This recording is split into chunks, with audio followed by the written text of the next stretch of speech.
고린도전서 15장 1절에서 11절 말씀 우리 천천히 한 목소리로 합독하실게요. 형제들아 내가 너희에게 전한 복음을 너희에게 알게 하느니 이는 너희가 받은 것이요 또 그 가운데 선 것이라. 너희가 만일 내가 전한 그 말을 굳게 지키고 헛되이 믿지 아니하였으면 그로 말미암아 구원을 받으리라. 내가 받은 것을 먼저 너희에게 전하였느니 이는 성경대로 그리스도께서 우리를 위하여 죽으시고 장사에 지냄 받으셨다가 성경대로 사흘 만에 다시 살아나사 게바에게 보이시고 후에 12제자에게 그 후에 500여 형제에게 일시에 보이셨나니 그 중에 지금까지 대다수는 살아있고 어떤 사람은 잠들었으며 그 후에 야고보에게 보이셨으며 그 후에 모든 사도에게와 맨 나중에 만삭되지 못하여 난 자 같은 내게도 보이셨느니라. 나는 사도 중에 가장 작은 자라. 나는 하나님의 교회를 박해하였으므로 사도라 칭함 받기를 감당하지 못할 자니라. 그러나 내가 나된 것은 하나님의 은혜로 된 것이니 내게 주신 그의 은혜가 헛되지 아니하여 내가 모든 사도보다 더 많이 수고하였으나 내가 한 것이 아니요 오직 나와 함께 하신 하나님의 은혜로라. 그러므로 나나 그들이나 이같이 전파하니 너희도 이같이 믿었느니라. 아멘. 자, 이 바울의 어떻게 보면 인생의 고린도전서 15장 이 시점은 거의 이제 마지막 때 인생의 여정을 쫙 긋고 정리하면서 본인이 전한 것 그리고 너희들이 절대 놓치면 안 되는 것들 그리고 자신의 걸어온 인생의 길을 정의하는 거죠. 그 모든 사람의 삶에 전환점이 있겠지만 바울은 오늘 성경에 기록된 대로 교회를 박해했던 하나님의 뜻과 전혀 상관없이 살아갔던 사람이었는데요. 다메섹에서 부활하신 그리스도를 만난 것이 어떻게 보면 바울 인생의 가장 중요한 변곡점이 되었고 그리고 그때부터 바울의 일생 동안 부활하신 그리스도를 증거하였고 부활하신 그리스도를 누렸고 부활하신 그리스도를 선포하고 증거하며 하나님의 뜻과 계획을 이루는 수많은 사역들을 감당했습니다. 그래서 바울의 인생은 3차 전도여행을 통해서 가는 데마다 제자를 찾고 제자를 중심으로 교회를 세우고 근데 지금처럼 뭐 줌이 되거나 온라인이 되지 않잖아요. 그러다 보니까 내가 예를 들어서 갈라디아 지역에 갔어. 그리고 교회를 세웠단 말이에요. 그리고 에베소 지역으로 갔어. 근데 갈라디아 지역에 대한 안 좋은 소문이 들립니다. 얘들 힘들대. 그러면 이제 바울이 갈라디아 지역에 편지를 보내. 그게 갈라디아서예요. 에베소, 골로새기 다 지명이란 말이죠. 사람한테 쓴 것도 있지만 뭐 디도서나 이렇게 디모데전서 후서나 한 건데 그럼 결국에 오늘 전도자 바울이 우리에게도 던지는 거죠. 우리의 믿음의 내용이 무엇이냐? 부활하신 그리스도를 나의 주로 삼고 이 부활하신 그리스도를 믿는 믿음 안에서 누리고 증거하고 전달하는 삶과 길을 걸어가기를 원하시는 거죠. 그렇다면 중요한 것은 무엇입니까? 이 성경에 기록된 내용이 오늘을 살아가는 나에게 어떤 의미가 있냐?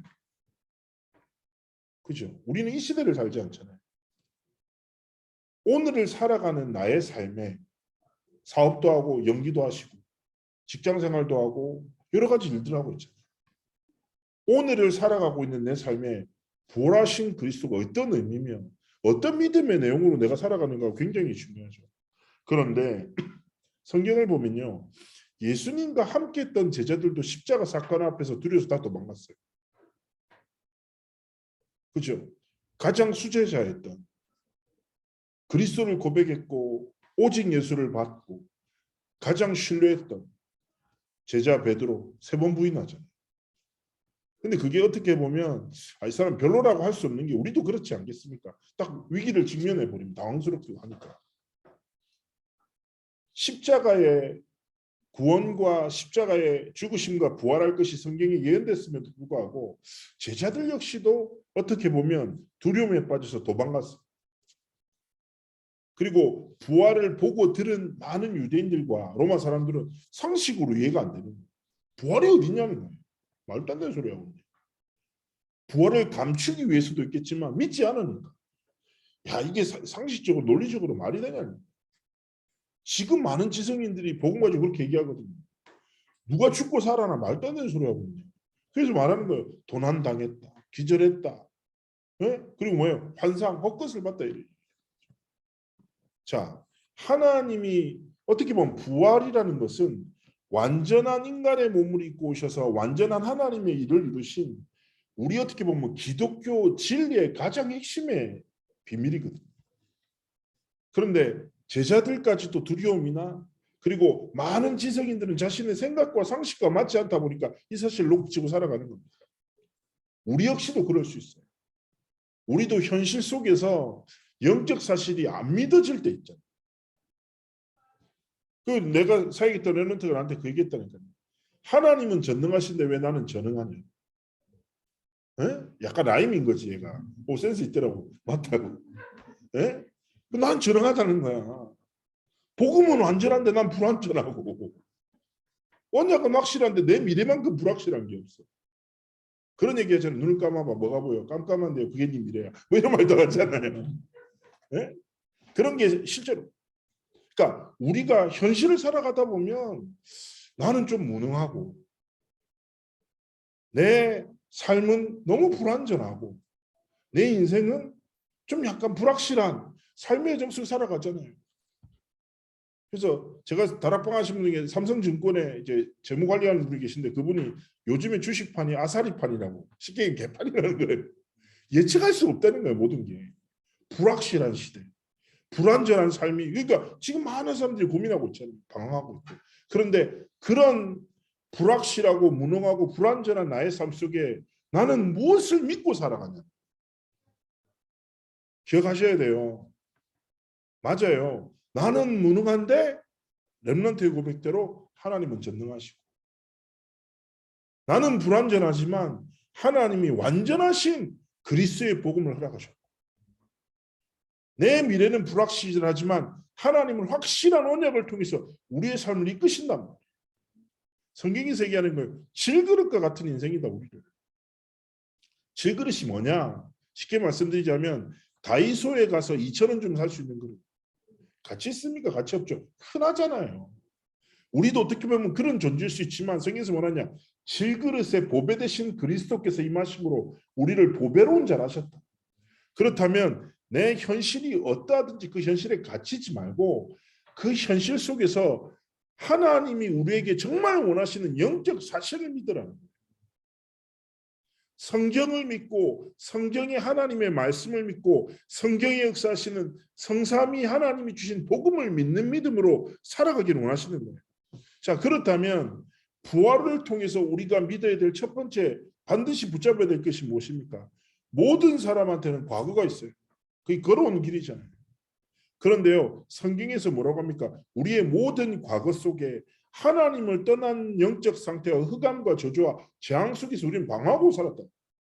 그런데 그리스도께서 십자가에서 완전히 모든 문제를 해결하셨다. 그래서 고린도후서 5장 17절에 뭐라고 합니까? 우리는 새로운 피조물이야. 이전 것은 지나갔으니 보라 새 것이 되었다. 우리의 삶에 과거가 있어요. 과거. 과거를 여러 가지 단어들로 이해할 수 있겠죠. 그러면 과거를 생각할 때 어떤 단어들이 먼저 이렇게 떠오르세요? 어떤 이슈가 있으세요? 뭐 다 다르겠죠. 어떤 사람은요 과거에 뭘 생각하냐? 상처를 딱 붙잡고 살아요.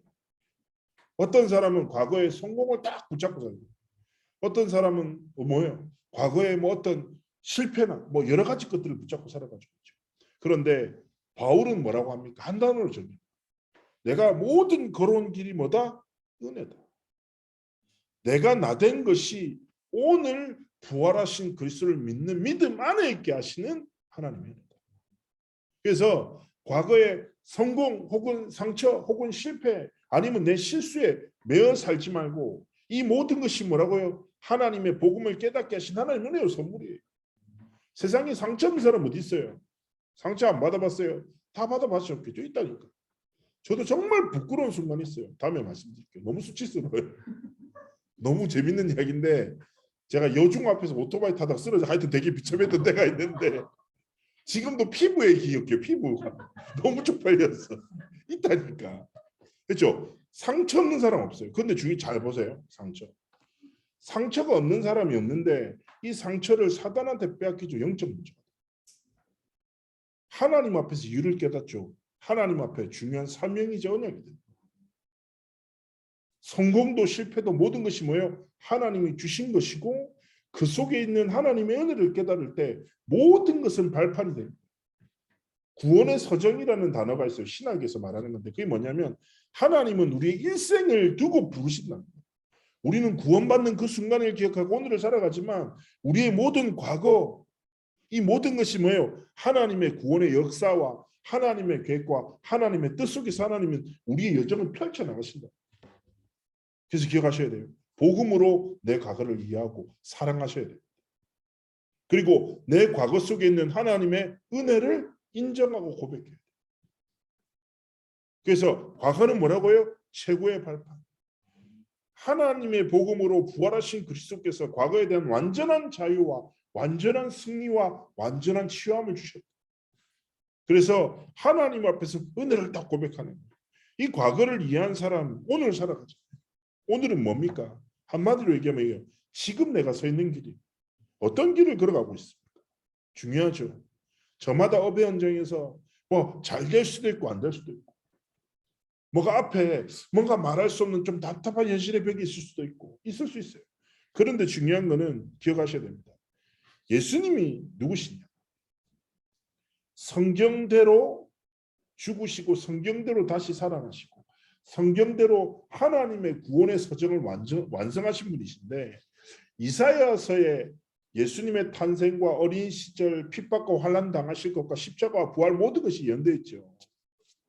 그리고 예수 그리스도에 대해서 구약에 65군데 정도 예언되어 있고 신약에 그대로 성취됐다고 말합니다. 학자마다 좀 다르긴 한데 근데 결국 중요한 것은 무엇입니까? 그리스도를 통해서 하나님 뭐예요? 하나님의 언약을 성취하셨어요. 그래서 중요한 것은 뭐냐? 부활하신 그리스도를 나의 주인으로 붙잡을 때 내 서 있는 길이 언약의 성취의 길이다. 저는요 늘 생각합니다. 내가 부족하면 너무 잘 알거든요. 저는 아는 것도 너무 적어요. 네? 너무 부족합니다. 실제로 제가 일본에 선교 일본 처음 갔을 때 일본에 하여튼 그런 데 있잖아요. 절 같은 데 가보면 항상 입구에 손 씻는 데 있잖아요. 전 그게 맛있는 분인 줄 알고. 랩런트 20명을 다 먹였어요. 모르니까. 그렇게 우리가 연약하지는 모르는 거. 그래서 유 목사님 말씀대로 우리의 지식은 세상의 지식의 일부분 중에 일부분. 내 경험도 마찬가지예요. 내가 한 번도 가보지 못한 길, 내가 앞으로 걸어갈 모든 길에 있어서 나를 의지하고 나를 믿는 믿음으로 살아갈 수 없죠. 아까도 말씀드렸잖아요. 불완전한 나의 삶 속에 하나님 뭐예요? 부활하신 완전하신 그리스도를 허락하셨으니 그리스도를 나의 주인으로 붙잡고 그리스도께서 이루신 왕 선지자 제사장의 그 역사가 오늘을 살아가는 나의 삶의 믿음의 내용이 되기를 원하십니다. 어떤 분이 저한테 찾아왔습니다. 목사님, 이런 문제가 있어요. 이 문제를 해결하고 싶습니다. 저한테 진지하게 얘기해요. 어떤 문제냐? 보이고 들리는 문제예요. 안 무섭겠습니까? 계속 뭐가 보인대요. 한 동물이 계속 보여요. 그리고 귀에서 소리 들린대요. 너무 무섭다는 거예요. 그래서 내가 얘기했죠. 그럼 그래서 내가 어떻게 해줬으면 좋겠냐. 안 보이고 안 들리게 해달라는 거고 내가 어떻게 하냐. 그래서 내가 얘기했냐면 누구님 기억하십시오. 성경에서는 보이는 게 문제고 들리는 게 문제라고 하지 않습니다. 성경에서는 한 가지 문제 한 가지 답을 해요. 인생의 문제는 하나님을 떠난 거고 그리스도를 통해서 하나님 만나면 인생의 문제 끝난 거라고. 안 보이게 하는 싸움, 안 들리게 하는 싸움이 아니라 그리스도를 믿는 믿음 속으로 들어갈 때 분명히 그리스도의 진리가 당신의 모든 것을 치유하는 겁니다. 저는 어떤 문제를 가진 사람을 만나든지 한 가지 답을 전합니다. 이 사람이 정신 문제가 왔어, 육신의 문제가 왔어, 경제 문제가 왔어, 중독의 문제가 왔어, 심한 상처로 인해서 자신을 죽이고 싶은 문제가 왔어. 저는요 성경에서 말하는 유일한 답을 전해요. 뭘 증거합니까? 부활하신 그리스도를 전해요. 근데 기억하셔야 돼요. 진짜 부활하신 그리스도께서 우리의 삶의 주인 되실 때 뭐예요? 하나님의 말씀은 살았고 운동력 있게 우리 삶에 역사. 부활하신 그리스도를 진짜 구주로 영접할 때 모든 흑암과 저주와 불신앙 완전히 떠나가. 이 한국행복평생교육원에 들어왔어요. 처음 들어오면 아는 집사님이시겠죠. 어두워. 스위치의 버튼을 딱 눌러. 그때 어떻게 됩니까? 빛이 임하는 동시에 어둠은 완전히 사라져. 너무 상식적이잖아요. 근데 혹시 방에 들어갔어. 빛을 켰는데 빛과 어둠이 싸운 거 본 적 있어. 어둠이 안 나가려고 하고 빛이 막 누르고 막 이러는 거. 혹시나 이거를 받았으면 지금 예수님이 영접해야 돼. 심각한 문제예요. 헛것을 보고 있는 거거든. 너무 상식적이죠. 그리스도의 생명의 빛, 창조의 빛이 임하는 그 현장에 흑암은 공존할 수 없어요.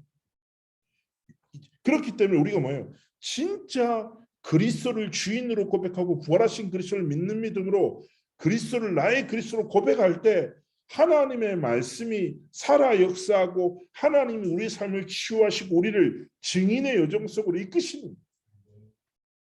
그래서 날마다 모든 순간마다 고백하세요. 뭐요? 예수는 나의 그리스도시다. 부활하신 그리스도께서 지금도 나와 함께 하시다. 유 목사님이 굉장히 존경하시는 영적 지도자 중에 김준권 목사님이라는 분이 있어요. 김준권. 저도 굉장히 존경하는. 그분의 책도 많이 못 갔는데 그분이 CCC라는 단체를 세우셨죠. 근데 이분이 했던 아주 유명한 영적인 그 액티비티 중에 뭐가 있냐면 백문일답이라는 게 있어요. 이게 뭐냐면 상상해 보세요. 넓은 캠퍼스 같은데 수천 명의 대학생들이 딱 서 있어 집회를 하고 있는 거예요. 그러면 이제 김중근 목사님이 100가지 질문을 던집니다. 그러면 모든 대학생들 한 가지 답을 했죠. 뭐 예를 들면 뭐 한국의 주인이 누구십니까? 그러면 예수 그리스도. 우리의 미래가 누구 손에 있습니까? 예수 그리스도. 뭐 이렇게 계속 막 100가지 문제를 막 던져. 개인의 문제, 상처의 문제, 시대의 문제를 막 던져. 그럼 대학생들이 막 얼마나 은혜도 있었겠어. 근데 60문, 70문 딱 가면요. 소리가 점점 줄어든대. 그리고 여기저기 벌썩벌썩 주저앉는다는 거예요. 그게 힘이 빠져서가 아니라 계속 할수록 깨닫는 거지. 나는 아무것도 아니고 그리스도가 모든 것이고. 그러면서 대학생들이 딱 무릎 꿇으면서 예수 그리스도 이 고백이요. 예수 그리스도. 예수 그리스도. 이 고백이 깊어지면서 진짜 치유합니다. 우리의 삶도 그래요. 백문을 있죠. 백문. 문제 많잖아요. 나도 문제고 얘도 문제고 저기도 문제고 여기도 문제란 말이에요. 그렇지 않습니까? 나는 안 변하고 왜 쟤도 안 변할까? 여기는 왜 이럴까? 여러 가지 생각들이 있잖아요. 그런데 그런 많은 문제 앞에서 100가지 문제가 올 때 100가지 답을 찾는 게 아니라 어떤 문제가 와도 한 가지 답에 집중 속으로 들어가는 영적 힘이 있습니다. 그때 하나님 잘하시는. 아니 문제 아니네. 이거 지나가는 거. 상관없네. 그렇지 않습니까? 하나님 앞에서 정말 우리가 지식이 아니라 그리스도의 이름이 생명이요 능력. 그래서 로마서 1장 16절 17절을 제가 진짜 사랑해요. 바울이 이렇게 고백하는 거예요. 내가 복음을 부끄러워하지 않아. 왜냐 복음은 믿는 모든 자들에게 구원을 주시는 하나님의 능력이야.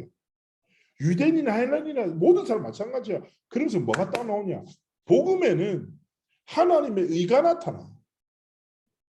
하나님의 복음을 딱 붙잡잖아요. 하나님의 의가 무엇입니까? 하나님의 전능하신 능력과 하나님의 뜻과 계획을 이루시는 하나님의 역사가 시작된다는 거예요. 그러면서 뭐라고 하냐? 복음에는 하나님의 의가 나타나서 그 능력으로 말미암아 믿음으로 말미암아 믿음에 이르게 하나. 어떻게 보면 우리 오늘 살아갈 때 그리스도 고백하는 게 뭔가 대단한 믿음 아니잖아요. 작은 믿음이에요. 오늘과 순간을 지키는 사소한 작은 믿음으로 나는 오늘 산단 말이에요. 그런데 그 작은 믿음이 뭐예요? 하나님의 역사와 하나님의 뜻을 이루는 믿음의 여정 속으로 우리 삶이 이끄신다. 그래서 진짜 믿음은 뭔지예요. 나는 이렇게 믿는데 어느 순간에 하나님의 믿음이 나를 사로잡았어. 바랄 수 없는 중에 바라는 진짜 그 믿음으로 살아가게 하는 거예요. 생각해보면 나는 세계복음을 어릴 때부터 주구장창 들었거든. 진짜 안 믿게 돼요. 에이 세계 같은 소리 어릴 때 진짜로 미안한데 부산은 지금 안 그렇지.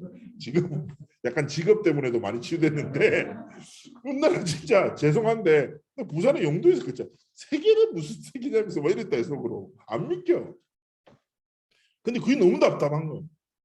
세계복음만 뭐 내가 뭐 해를 나가봤나 뭐. 교회 수준도 좀 별로인 것 같고 맨날 이런 느낌 있잖아요.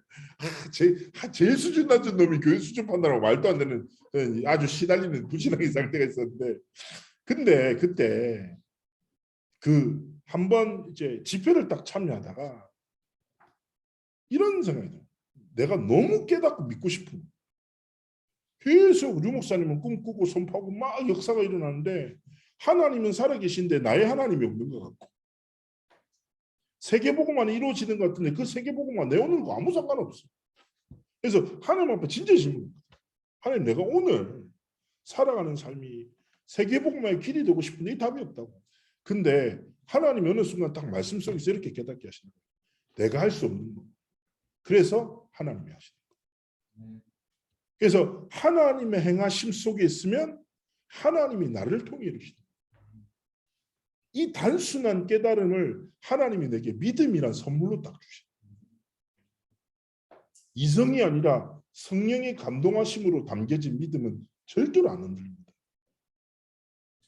이성적인 논리적 동의가 아니라 성령의 감동하심을 통해서 복음을 깨닫는 은혜와 믿는 믿음을 하나님 우리 삶에 열어가시더라고요. 하나님 앞에 진짜 기도하시는 거예요. 저는요 그날 이후로 그 믿음이 안 흔들려요. 나는 할 수 없다. 그래서 하나님이 하신다. 그런데요 진짜 하나님의 말씀대로 세계복음의 여정이 계속 이루어져 나가는 거죠. 그렇다면 중요한 것은 무엇입니까? 내 오늘이 거기에 다 방향 맞추고 살아요. 그 일을 위해서 내가 오늘을 살아가고 하나님 앞에 삶을 드리기 원하시는 거죠. 왜 연기합니까? 왜 사업을 합니까? 왜 센터를 운영하고 왜 살아가냐고요? 왜 직장생활 합니까? 먹고 살기 위함입니까? 아니죠. 기억하셔야 돼요. 하나님이 진짜 주신 우리의 주업이 있다는 거예요. 선하신 하나님의 목적과 계획이 있다는 거예요. 그래서 그렇게 오늘 살아가는 세 번째 무엇입니까? 하나님이 미래를 주셨잖아요. 저는 미래란 단어를 이렇게 이해했어요. 미래라는 것은 뭐냐? 하나님이 내 삶에 허락하신 마지막 기회들이라고. 미래는요, 내 인생의 남은 시간과 남은 힘과 남은 모든 물질을 통칭하는 거잖아요. 미래가 뭐예요? 내게 남아있는 것들이에요. 어떤 사람이 하더라고요. 진짜 얘기하더라고요. 되게 비싼 물건을 사더라고요. 그럼 이렇게 얘기해요. 미래에 내가 갚을 거라. 아무 상관없다. 오늘 돈 없는 애가. 그렇게 세상 사람 살아요. 미래를 앞당겨서 오늘 즐긴 사람도 있어요. 근데 보세요. 하나님 앞에서 내 남은 인생의 방향. 진짜 내가 하나님의 은혜로 내 과거를 오늘의 삶을 살아가는데 진짜 남은 인생과 삶을 무엇을 위해서 살기를 원하시겠습니까? 그런데 잘 아시는 바대로 세상의 대다수의 사람의 삶의 가치와 방향은 아주 분명합니다. 무엇입니까? 나와 육신과 물질이. 창세기 3장, 6장, 11장에 절대 가치가 그대로 스며들었어요. 나를 위해 살아. 내가 잘 살기 위해서 물질이 필요해. 육신의 안녕과 모든 것을 위해서 인생을 살아가. 그런데요, 기억하셔야 돼요. 예수님이 부활하셨어. 부활하시면서 명령을 던지시는 거예요. 그래서 신학에서는 부활 메시지 이꼬르 지상 명령이라고 해요. 지상 명령. 예수님이 부활하시면서 가면서 야, 잘 살아라. 너희들. 근데 이렇게 살아라고 너무 명확한 방향을 성경에 탁탁탁탁 심은 거죠. 부활 메시지와 지상 명령을 성경 본문에서 이렇게 합니다. 마태복음 28장, 마가복음 16장과 마태복음 24장과 요한복음 21장과 사도행전 1장이라고 얘기해요. 그럼 거기서 단어들이 나와. 뭐예요? 부활하신 그리스도를 모든 민족에게, 만민에게, 땅 끝까지 어린 양에게 먹이라. 그러면 내가 가진 힘, 내게 주어진 시간, 그리고 내게 주어진 물질의 방향이 뭐라고요? 그리스도께서 주신 거예요.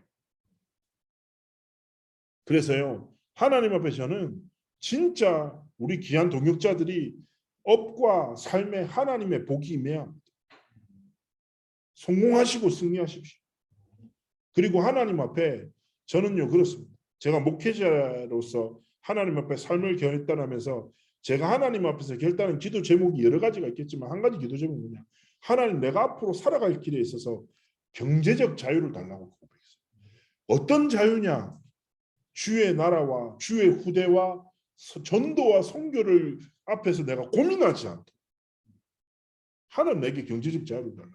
그렇잖아요. 아, 내가 진짜 하나님이 너무 기뻐하시는 일이라는 확신인데 내가 드릴 수 없어. 얼마나 좀 그렇습니다. 그렇잖아요. 하나님 앞에서 우리의 삶과 우리의 주어진 모든 것이 뭐예요? 지상명령. 하나님이 맡기신 민족과 만민과 땅끝과 어린 양이라는 하나님이 주신 중요한 단어들이 오늘 내가 살아가고 도전하고 오늘을 지키는 중요한 이유가 되도록, 즉 하나님의 소원이 내 삶의 소원이 되고 하나님의 마음이 내 마음에 되고 하나님의 뜻이 내 삶의 오늘을 살아가는 뜻이 되겠다. 딱 그거 붙잡고요. 제가 한 번씩 말씀드리잖아요. 분깃이란 단어예요. 분깃. 절대로 놓치지 마세요. 분깃이란 단어가 뭐냐면 정당한 목이에요. 이게 뭐냐면 어디서 나온 단어냐면 12지파가 전쟁에서 땅을 취해. 그럼 이제 소유권을 나누잖아요. 그럼 레위 지파는 제외돼요. 11조를 다 받고 있으니까 제외돼. 그러면 11개 11등분을 정확하게 나눠서 돼요. 그러면 지파장들이 뭐지 이렇게 모이는 거예요. 아, 이번에 이렇게 많이 들어왔어. 그럼 너 거 뭐고 뭐 이렇게 하면 당당히 막 외치는. 그때 안악산지 취하기도 전에 갈렙이 소리쳤던 것도 그 뭐예요? 그 때문에. 이거 하나님 내게 맡기신 분깃인데 여호수아님 듣지 않았냐? 나 아직 건강하다. 하나님이 주신 땅을 내가 취할 거야. 이 산지를 내게 주소 딱 외치는 거예요. 이게 뭐냐면 분깃이라니까. 이거 하나님 나에게 약속하신 게 아니냐. 그런데요, 중요한 것은 무엇입니까? 우리는요, 육신의 분깃은 잘 지켜요. 안 뺏기려고요. 생각해 보세요. 왜 집사님 걸어가시는데 갑자기 누가 와서 죄송한데 저 5만 원짜리 한 장만 주실래요? 이 사람이 도대체 제정신인가? 영적 문제 있는데 요즘 이상한 사람 많으니까 너무 이 사람 상태 안 좋으면 5천 원만 주고 보내야 되겠죠. 비야 되겠지. 그러면 대다수의 사람은 뭡니까? 안 뺏기려고 하죠. 전 되게 그런 적이 있었다니까. 되게 소름 돋는 게 부산에 딱 있었는데 그 갑자기 진짜 제가 닭꼬치를 모르고 딱 들고 있었는데 이렇게 들고 있었거든요. 근데 진짜 거짓말이 아니라 누가 제 손에 닭꼬치를 확 차더니 먹으면서 가더라고. 근데 그 친구가 다운 증후군이었어. 그 체격이 나만한 더 다운 증후군. 그래서 뭐 다운 증후군에서 애들이 어디 놀러 가나 보더라고요. 애들이 다 똑같이 생겼어. 갑자기 나 판타지 세계에 갇힌 줄. 이게 무슨 일이지? 내가 왜 남부동에서 닭꼬치를 뺏기지? 근데 그 뭐라고 할 수 없는 거지. 얼마나 황당한지. 지금도 상처로 남아있다니까. 자, 무슨 말이냐. 보세요. 육신의 분깃은 지켜. 빼앗기면 억울해. 예? 주식에서 손을 가지고 분노해. 이 육신의 분깃을 내가 지금 투자를 잡아서 빼앗겼다. 근데요, 영적인 분깃은 모르고 살고 빼앗겨도 너무 쿨하게 받아들여. 괜찮아. 네가 가져가. 이건 뭐가 같아요? 야곱과 에사와 같아. 팥죽이랑 장자의 축복을 받고 성경 보면서 이렇게 모질한 놈이 있네. 하지만 우리에게 하나님이 주신 장자의 축복과 영적 분깃 과연 지키고 계시냐고요. 장자의 이게 영적인 분깃이 뭐라고요? 부활 메시지 속에 있는 워딩이다. 모든 민족 중에 나를 통해 살아날 민족, 만민 중에 지금 내 앞에 놓여진 사람, 땅끝 가운데 주어진 업과 현장이 하나님 주신 땅이라니까. 그래서 류 목사님이 10가지 발판에 뭐라고 해요? 네가 서 있는 곳이 선교지라. 네가 네 눈앞에 있는 사람이 만민이고 네 품에서 자라고 있는 내 어린 양이라. 하나님 앞에서 우리의 한 번뿐인 인생이 진짜 하나님이 가장 가치 있다고 생각하십니다. 하나님이 가장 소원하신 일에 마땅히 드려져 하나님 앞에 뭘로 살아가십니까? 우리의 인생을 어떻게 평가받고 싶습니까? 저에게 가장 제 인생을 평가받고 싶은 단어는요, 몇 가지가 있겠는데요. 전 2단어예요. 제자와 전도자예요. 일평생 그리스도의 제자의 길을 걷고 제가 사랑하는 사람들에게 전도자를 기쁘고 싶습니다. 왜냐? 하나님이 주신 나라입니다. 그렇지 않습니까? 좋은 사람 중요하죠.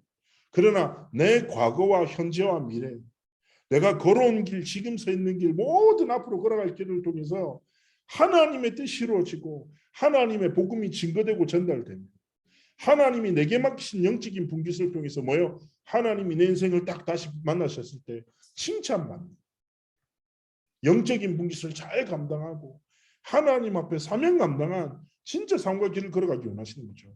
그렇다면 주어진 현장에서 직장 현장에서 사업 현장에서 하나님 앞에서 어떤 기도를 시작해야 되겠습니까? 정말 하나님의 딱 손을 붙잡고 하나님이 원하시는 사람 부활하신 그리스도를 믿는 믿음으로 정말 모든 것을 살리는 증인으로 현장에 서시기를 주의 이름으로 축복합니다. 제가 기도하겠습니다. 살아서 역사하신 하나님 감사를 드립니다. 성령의 충만함을 더하시고 우리의 한 번뿐인 삶이 부활하신 그리스도의 증인으로 전도자로 온전히 드려져 하나님 우리에게 주신 영적인 분깃을 빼앗기지 않고 하나님께 영광 돌리는 삶과 길을 걸어가도록 함께 하시고 축복하여 주옵소서. 감사드리며 살아계신 주 예수 그리스도의 이름으로 기도합니다. 아멘. 우리 잠시 좀 묵상하면서